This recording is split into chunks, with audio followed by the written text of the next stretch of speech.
Vamos a charlar con Erika Lanzini de este tema tan serio, tan preocupante y por ahí, no sé, me da la sensación, hace un año hablábamos de esto y como que nada ha cambiado en cuanto al resultado de la situación de la violencia de género. Erika, bueno, contanos un poquito, haz una introducción vos sobre este tema y después te hacemos algunas consultas. En parte esto que vos mencionabas, ¿no? Esa sensación de después de la gran movilización del 3 de junio del año pasado, de repente hay 286 femicidios durante el 2015 y van 66, creo que algunos más porque ese dato todavía no incluía a las últimas chiquitas que fueron asesinadas, en lo que va del año. Sin lugar a dudas que el 3 de junio y la movilización de Ni Una Menos del año pasado sirvió para sensibilizar, para que el tema nos atraviese de alguna manera a todos y todas, pero sin lugar a dudas falta mucho por hacer, porque la cantidad de mujeres muertas por ser mujeres sigue siendo la misma o más que en años anteriores, porque las formas de violencia parecen encontrar distintas aristas, porque estamos viviendo situaciones de violencia sexual constantemente, a diario, incluso en nuestra ciudad, digamos, algunas que llegan a ser noticia, otras que no, pero que nosotras sabemos que suceden.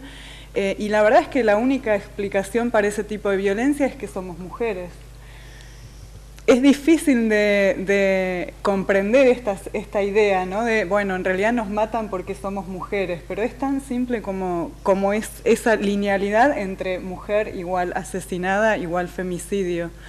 ¿Por qué? Porque lo que se esconde detrás de eso es una idea, digo, de cómo se ha ido construyendo culturalmente nuestra sociedad, donde se nos han asignado roles, donde se nos han asignado lugares, donde los varones cargan con un peso no menor, que es el peso de ser los productores, los proveedores, los que proveen al hogar, los que tienen la responsabilidad de hacerse cargo de eso, pero que en ese mismo sentido, además los varones tienen la idea de dominio, digamos, se los educa para ser dominantes, esta idea del macho dominante, que atraviesa claramente desde que son muy pequeños los varones toda su construcción, su identidad masculina. Y eso se traduce en la medida en que las mujeres empezamos a pretender algunos niveles de autonomía, algunos niveles de libertad, incluso lo que obviamente pretendemos, que es la equidad independientemente del género, en situaciones de violencia concretas. ¿Por qué? Porque es difícil deconstruir toda esa idea cultural donde el varón es el que tiene el dominio. Y en esa disputa la realidad es que las mujeres terminamos siendo violentadas por ser mujeres, no hay otra explicación, no por cómo nos comportamos, no por lo que hacemos, digamos, hay que correr de eje todas las justificaciones de violencia que tienen que ver con las conductas de la víctima, porque hay mucho más que eso y es que estas situaciones de violencia se producen independientemente de cuál sea la víctima por el solo hecho de que es mujer.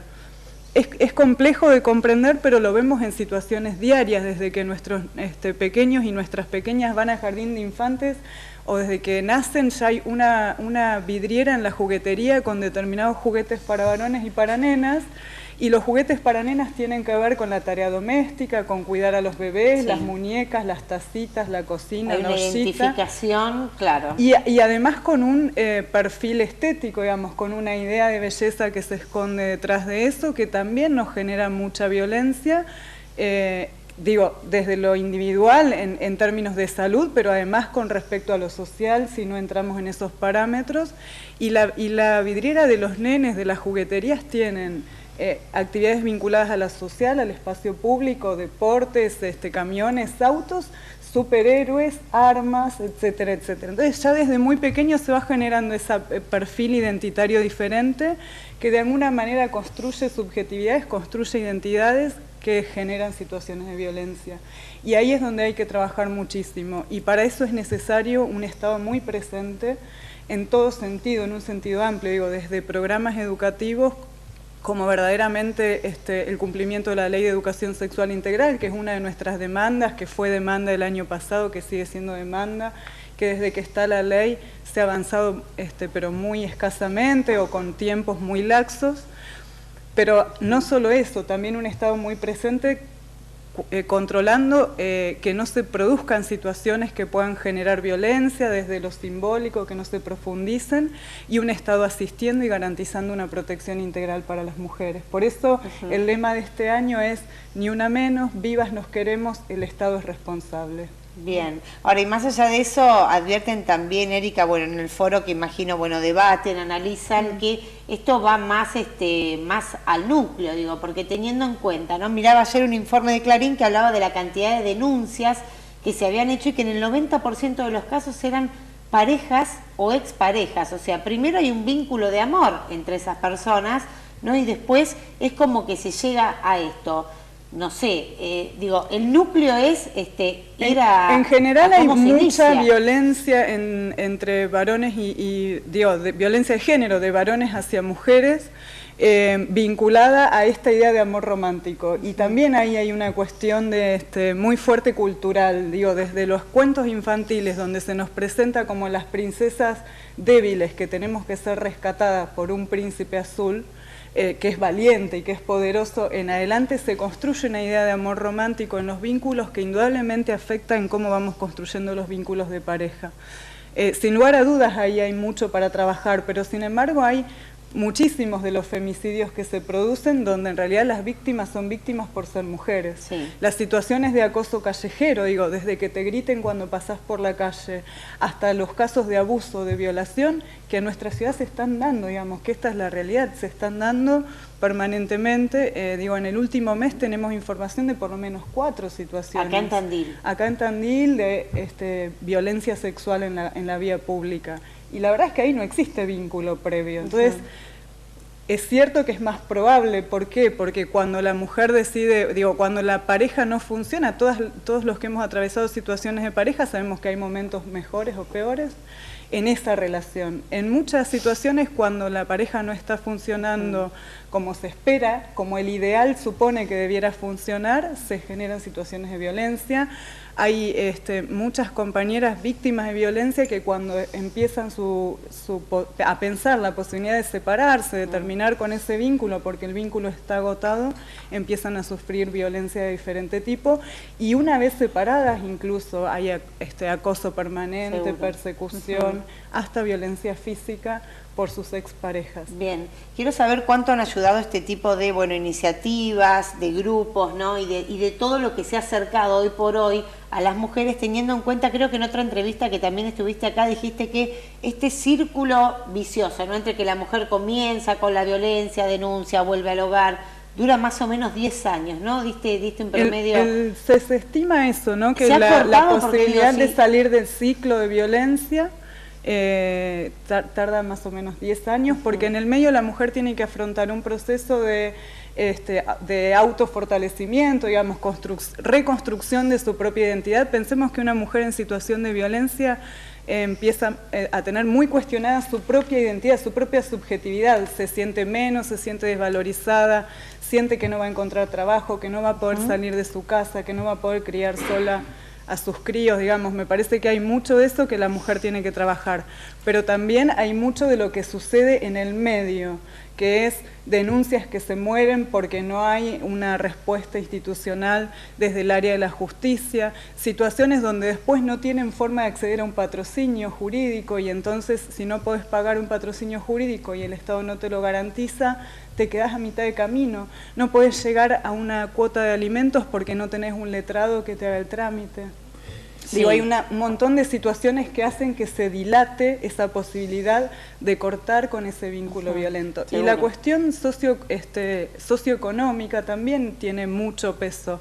Por eso ya estamos encendiendo algunas señales de alerta y estamos empezando a preocuparnos, porque la realidad de hoy es que ha aumentado la tasa de desempleo. Digo, en nuestros propios trabajos hay compañeros que se han quedado sin laburo, y eso incide directamente, y es el panorama que estamos viendo y llamando la atención con bastante alerta y bastante preocupación, en el incremento de la violencia hacia las mujeres Y tiene que ver con lo mismo, el varón proveedor se queda sin trabajo, se siente frustrado, no alcanza el dinero, no llega a pagar las cuentas, empieza una situación que termina generando mayores situaciones de violencia. Hemos hablado en muchas oportunidades con distintas integrantes del foro y también nos hablabas vos, Erika, de esto, ¿no? De este primer paso donde la mujer denuncia, sale y tiene que encarar el proceso legal, ¿no? Jurídico. Así ustedes ofrecen asesoramiento, patrocinio. Contanos cómo funciona. Hay una cuestión que tiene que ver con esto, con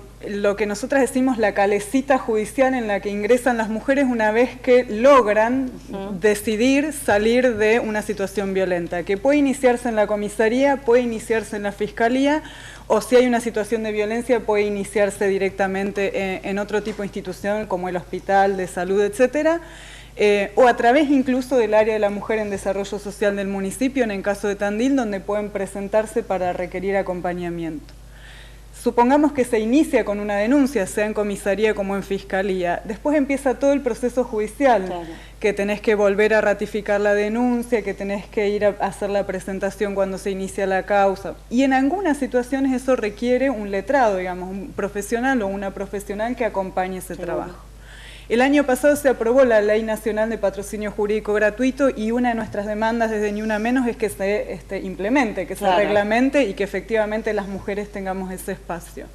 Como eso no está resuelto, la imposibilidad de conseguir un abogado o una abogada o incluso al llegar a un profesional con perspectiva de género hace que sea muy difícil para la mujer avanzar en términos judiciales, en términos legales. Desde el foro ya hace un año, casi un año, en octubre va a estar haciendo un año, tenemos un espacio de patrocinio jurídico gratuito, hay un espacio de asesoramiento y de patrocinio además gratuito para mujeres en situación de violencia. Este espacio funciona a través de turno por la demanda, pero todos los viernes hay un equipo de profesionales que se presenta para el foro en la compañía, en Alsina 1242, que es nuestro espacio de reunión. Y ahí hacen el asesoramiento y el patrocinio, además, sin ningún costo, excepto situaciones que requieran, por ejemplo, de divorcios, donde efectivamente no se puede hacer gratuito, porque además hay una cuestión de ética profesional para con los demás colegas, y hay bienes en el medio. Y después, sí, las mujeres que inician estas causas tienen que hacerse cargo de los sellados mínimos y obligatorios que se requieren por ley, efectivamente. Pero lo que hace este cuerpo de profesionales es hacer el patrocinio para situaciones de violencia sin costo. Y eso ha sido un gran paso. Hemos recibido demanda, digamos, todos los viernes hay mujeres que se presentan con una causa diferente. Hemos recibido muchísima demanda desde que este espacio ha empezado a funcionar y hay un seguimiento del cuerpo de profesionales y del foro en cada una de estas situaciones. ¿Para qué? Para que la mujer no solo tenga una respuesta desde lo legal, sino también un acompañamiento de su situación, con derivación si es necesario desarrollo social cuando requieren asistencia alimentaria o habitacional, con derivaciones al sistema de salud si requieren alguna situación, con contactos con las instituciones educativas si tienen menores y es necesario hacer un acompañamiento especial. Así que este espacio funciona todos los viernes de 17 a 19 y nosotras ahí aconsejamos que saquen un turno, que se comuniquen previamente. Te puedo dejar uno de los teléfonos para que lo hagan, que es el 154-6000-74. Te quedan 3 ceros juntos. Ahí Andrea, 154-6000. 6000-74. Después de los 3 ceros, un 7 y un 4. 7 4. Bien. Así ahora que bien. Lo vamos a reiterar. Perfecto. Porque, a ver, es un celular donde cuando una persona llama con un problema, me imagino que se pone en marcha toda esta cuestión que ustedes tienen para poder ayudar en algo que es extremadamente complejo. Yo le decía a Erika que me parecía realmente muy complicada estas situaciones que se generan cuando una mujer, bueno, la convence, no se convence que tiene que hacer la denuncia, hace la denuncia, pero después la misma violencia del marido, del ex marido, de la pareja, la convence para que se retire la denuncia.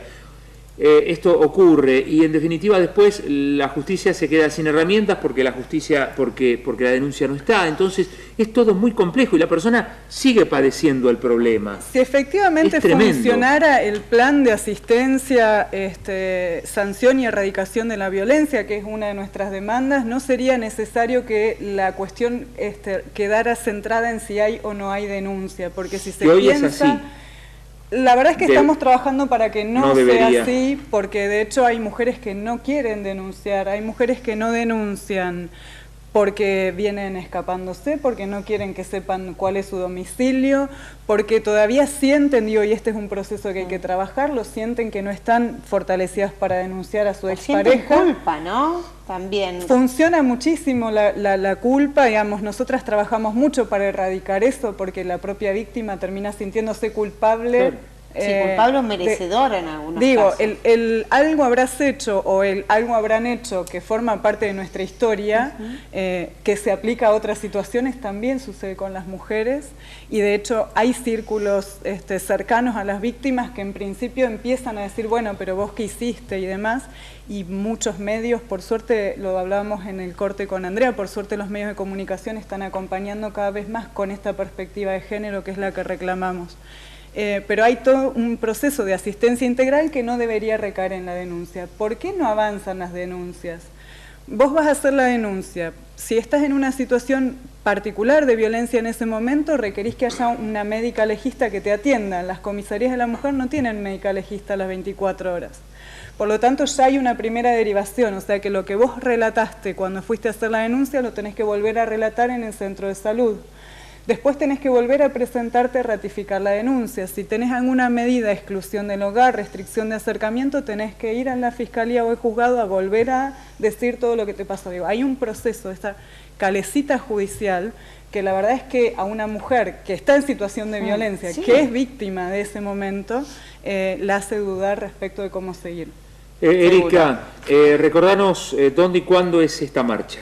La marcha es mañana, 3 de junio, a partir de las 17 vamos a estar concentrándonos en la Glorieta, en la Plaza Independencia, y a las 18 marchamos. Hasta las 19 esperamos que sea el tiempo que dure la marcha, y después seguro va a haber expresiones artísticas porque trabajadores y trabajadoras de la cultura siempre han estado acompañando estos espacios. Por supuesto, por supuesto. Y repetimos entonces, ¿es en el Centro Cultural? La compañía que está en Alsina 1242. Alsina 1242, de 17 a 19 los viernes. Los viernes, y con turno. Ese es uno de los teléfonos que recuerdo, hay otro teléfono más que después se los puedo pasar en todo caso. 154600074. Exacto. 154600074. Erika, muchísimas gracias, como siempre. Gracias. Erika Lanzini charlando con nosotros del Foro por la Promoción y la Protección Integral de los Derechos de la Mujer. Andrea, nos encontramos en un ratito en el pase. ¿Cómo no? 9:30. ¿Sí? Ya viene Rodolfo, hacemos la pausa.